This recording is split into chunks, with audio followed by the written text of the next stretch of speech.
بسم اللہ الرحمن الرحیم۔ انسان کی زندگی کا ہر عمل اس کے دوسرے اعمال سے مرتبط ہے۔ اسی وجہ سے انسان کے گناہ کے آثار انسان کو نابودی کی طرف لے جاتے ہیں۔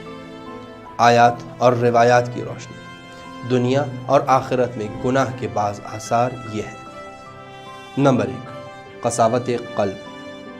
قرآن مجید میں ارشاد ہوا، ان کے اعمال کی وجہ سے ان کے دل زنگ آلود ہو چکے ہیں۔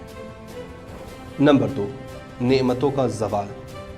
امام علی علیہ السلام فرماتے ہیں، اللہ کی قسم ہر قوم سے ان کے گناہوں کی وجہ سے نعمتیں چھین لی گئی ہیں۔ نمبر 3، بلا کا نازل ہونا۔ قرآن مجید میں ارشاد ہوا، پس تم پر جو بھی مصیبت آئے تمہارے اپنے کیے کا انجام ہے۔ نمبر 4، دعا کا مستجاب نہ ہونا۔ امام علی علیہ السلام فرماتے ہیں، اے اللہ ان گناہوں کو معاف فرما جن کی وجہ سے دعا مستجاب نہیں ہوتی۔ نمبر 5، ذلت اور رسوائی۔ امام علی علیہ السلام فرماتے ہیں، جو گناہوں کو انجام دیتا رہے اللہ اسے ذلیل و خوار کر دیتا ہے۔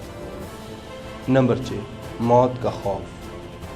امام علی علیہ السلام فرماتے ہیں، ان میں سے نہ ہونا جو گناہوں کی کثرت کی وجہ سے موت سے ڈرتے ہیں۔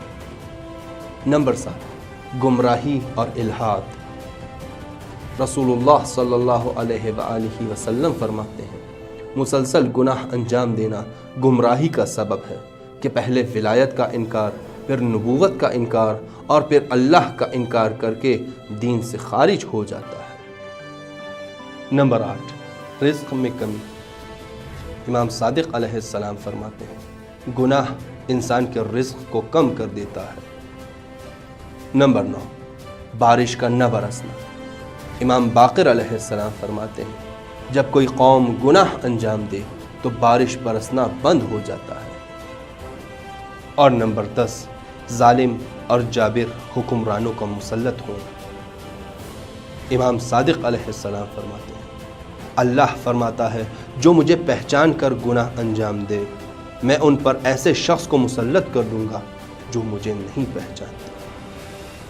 اور آخر میں دعا ہے کہ اے اللہ ہمیں اس دن کے واسطے گناہ کے ان تمام آثار سے محفوظ فرما۔ والحمدللہ رب العالمین۔